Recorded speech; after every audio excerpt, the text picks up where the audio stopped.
Labadiena, mėly knygų mylėtojai ir skaitytojai. Su jumis sveikinuosi aš, tinklaraščio Knygos nugarėlė autorius Artūras Ketlerius. Ir šiandien, tokiame karantininėme pasaulyje kalbame apie knygą, kuri mus nukels į Belizo džiungles, į nuostabius vaizdus, nuostabius kraštovaizdžius, ar ne, į Pietų Ameriką. Ir kad šią knygą geriau išnagrinėtume, tai kalbamės su jos autoriu Rémy K. Rémy K. Gyvena Lietuvoje jau kurį laiką, turi sąsajų su Lietuva, tad bus smagu pasikalbėti, manau, ne tik apie knygą, bet ir apie jo santykį su mūsų šalimi. O jo knyga Drugelių kalnas, kurią laikau ir štai rankose, lietuviškai pasirodė visiškai ką tik, ją išleido leidykla Tyto Alba ir versta ji yra iš anglų kalbos ir galėsite jau greitai į ją pasinerti ir radęs šią knygą knygynuose. Su Rémy kalbėsimės, nors jis ir supranta lietuviškai ir kalba lietuviškai, kalbėsimės anglų kalba, kad tai būtų patogiau. Tad pradėkime mūsų pokalbį. Nice to meet you, dear Rémy. Nice to meet you. Lithuanian readers does not know you yet.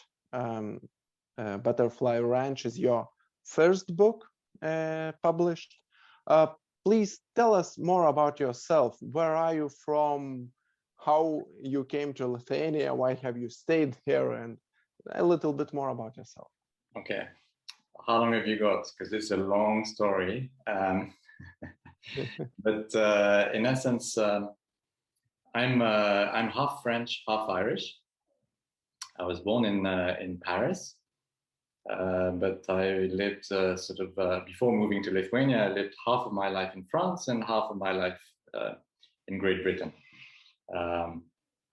I studied in England, and after my studies, I decided to explore the world a little bit, and I decided to teach English. And I got a job teaching English in Vilnius in 1993. So this was my first kind of contact with Lithuania, and the rest is history, as it were. I met my wife at that point, and although we emigrated and we lived a long time outside Lithuania, we came back to Lithuania in 2014. So it's been quite a kind of long relationship with Lithuania in my life as well. Okay, and your book is placed in our country, in Belize jungles. So and you have traveled to Lithuania. So how much travels does take of your life? How important it is for you as a writer and as a person to travel around the world or something like that? For me as a person, travel is absolutely essential. I'm not quite sure why. I guess probably because it takes you into the unknown, and therefore it forces you to realize just how wonderful life is. I have to say I did a lot more traveling before I had kids, but I am a very, very keen traveler. Now, as a writer, is travel important to me? Yes, it is, in the sense that Butterfly Ranch is a novel where the setting where the story takes place is very important. It's central. In fact, I would say probably the sense of place is one of the characters in the book. So being able to base the setting of the book on real experience, on having actually been to Belize, being in those jungles is something very essential in the process of writing a novel. So how did you came up with the idea of Butterfly Ranch. You traveled to Belize, or you lived there? You were wandering jungles, or how did the idea pop to your head to write the book in this setting? It was actually the other way around. The book started not from the idea of Belize. The book started from the idea of a couple of characters, the two main characters in the book, Tristan and Hedda, one of whom is a writer, and the other one is that writer's lifetime partner. So I started with a concept about those two people and what was going to happen to them, or what their relationship is like. And then trying to build the book, I sort of stumbled upon the setting. It just so happened that I was starting to write the book at the time that I went for a holiday to Belize. And there it was my first time visiting Central America, and my first time seeing jungles. And I was completely overwhelmed by the experience. It's an incredible place.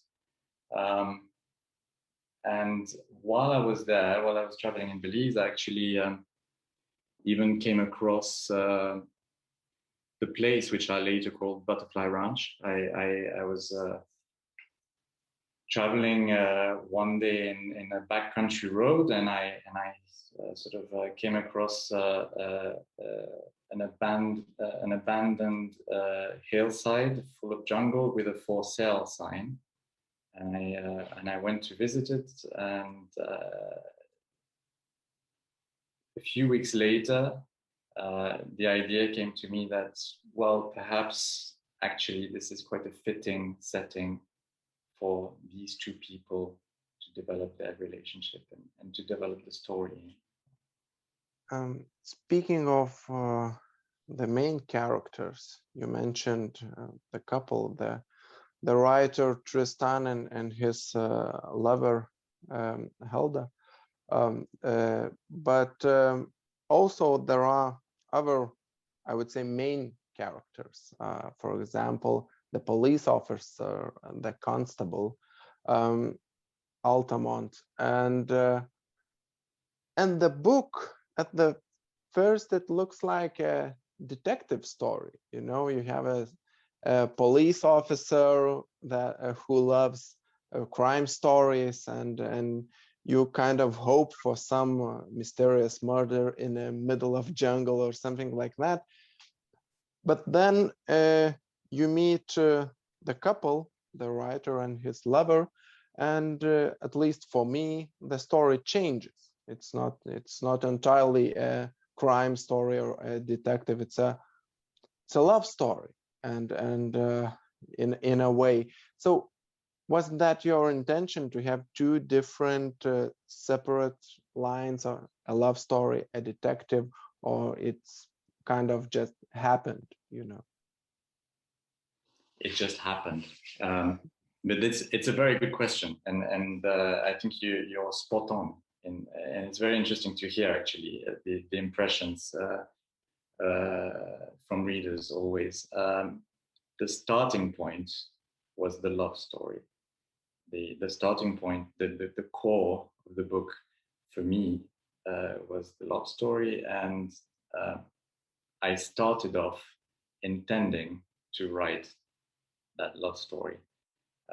What then happened, I would say, pretty much unplanned. I'm genuinely not a good planner as a person, and I'm definitely not a good planner as a writer, I've discovered. So in essence, once I'd sort of chosen the setting, I was fishing for ways of telling the story. I stumbled upon this potential detective character. I thought it would be quite interesting to use him to drive the story forward. And then he's kind of developed as a person, his own psychology sort of developed, and I lost control. I have to say, I completely lost control of the novel, and he and other secondary characters took it in directions which I had not intended. So you know, to put it simply, it's both a love story and a story of probably a bit of a mystery, a psychological mystery. I would not exactly call it a detective novel, but none of this was intended, and that's part of what I like about the book. Actually, I like the fact that it's in between genres. It's a sort of psychological mystery. And when you, I will try not to reveal the plot, you know, so that the readers wouldn't have any spoilers in this conversation. But when you were developing the characters, the Tristan, for example, have you based any of them on yourself? It is, you know, you can hope that a writer in his first book would put any, you know, his character traits in his characters and something like that. So have you done any of that, or have you developed a unique characters in your head? I would say that the secondary characters are unique, and they came from inside here. Yes, probably in terms of psychological makeup, probably Tristan is something closer to the writer, to myself, to the author. And Tristan and Hedda, as the core of the story, are probably more closely based on things I've either experienced or observed in my own personal life, whereas the secondary characters are more pure fiction creations. And speaking of the surroundings, I am getting back to the jungles. You know, when we are talking about the characters, there are main characters, but the jungle, the jungles, the surroundings, they look like a character, at least for me also. I will not let's not reveal the plot, but the surroundings also interact with characters in a way. I mean, in a plot twist and in the peak. Was that your intention, or it also just sort of happened, you know?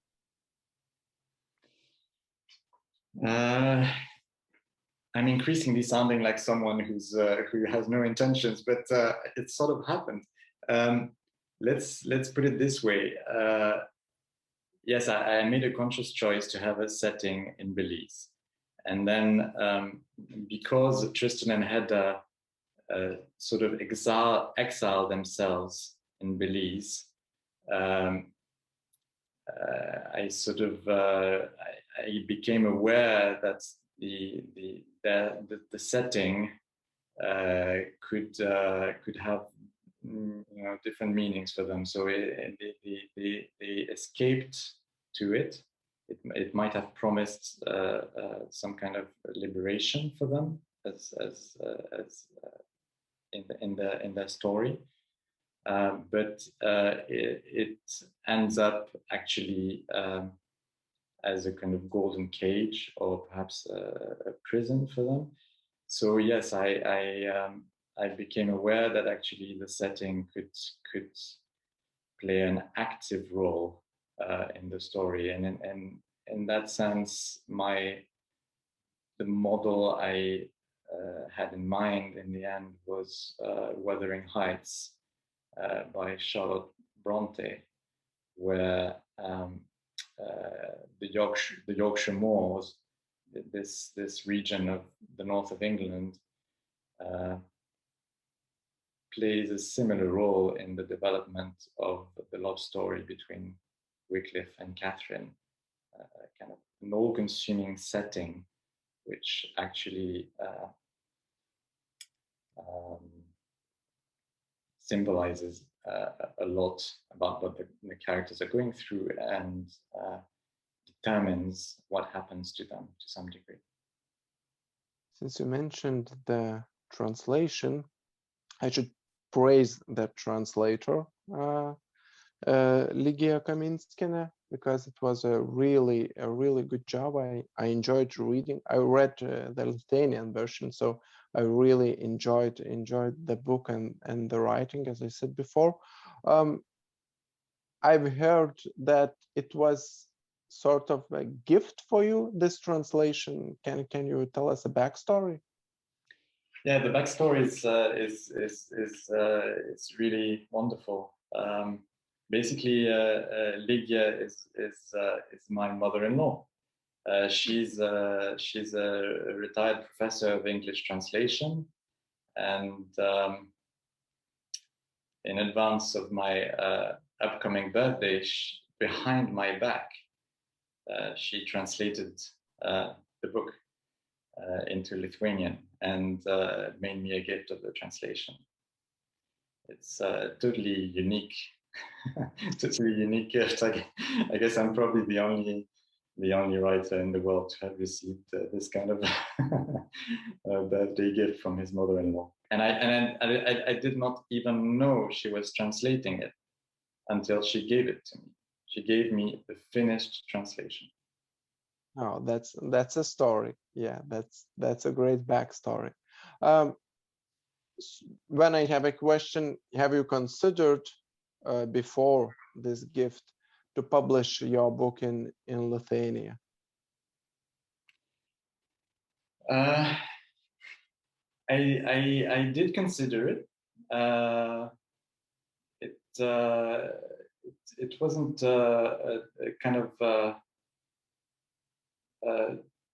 top priority in the sense that Butterfly Ranch has not been translated into any other language. Actually, it's only been published in the UK, and I suppose I am an English language writer, so I guess in my mind I address myself to an Anglo-Saxon audience, but now that it's happened, I'm actually extremely happy about it,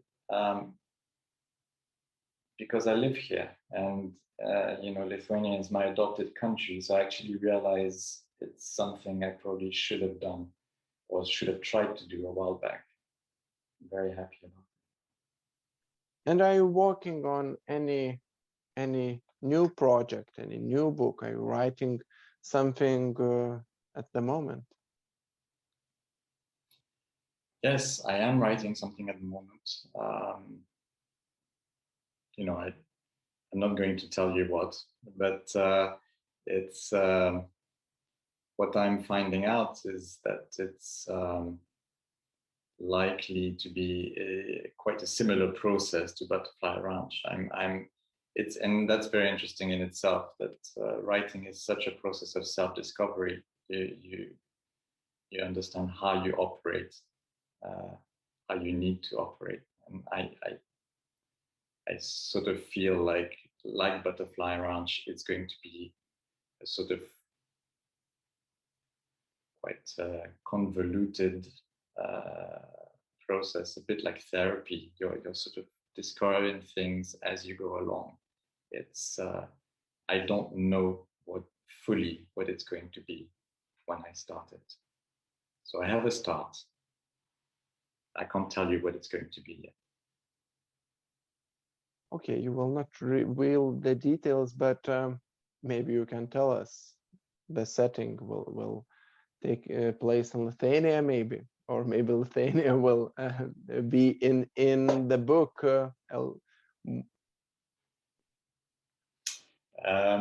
I hate to disappoint, but yeah, I can tell you that it's not set in Lithuania. But I'll tell you what, if Butterfly Ranch is highly successful in Lithuania, then I can promise to set my third book in Lithuania. This next book I'm working on, at least in its current form, is set somewhere in Asia. Okay, thank you very much, Rémy, for this conversation. I hope that Butterfly Ranch will be highly successful in Lithuania, since at least I really enjoyed it, and I hope that Lithuanian readers also enjoy this book. And especially now that we have a pandemic situation, we cannot travel, so we can read about countries like Belize, and your book written about. It's written really great in your book. So thank you again. Thank you so much. Thanks for having me. Taigi, mieli žiūrovai, mieli skaitytojai, tikiuosi, kad visą šį pokalbį išbuvote su mumis. Priminsiu, kad kalbėjome su knygos Drugelių kalnas autoriumi Rémy K. Visą pokalbį galite žiūrėti socialiniuose tinkluose. Na, o mes tikiuosi susitiksime ir kitose pokalbiuose ateityje. Taigi, viso geriausio.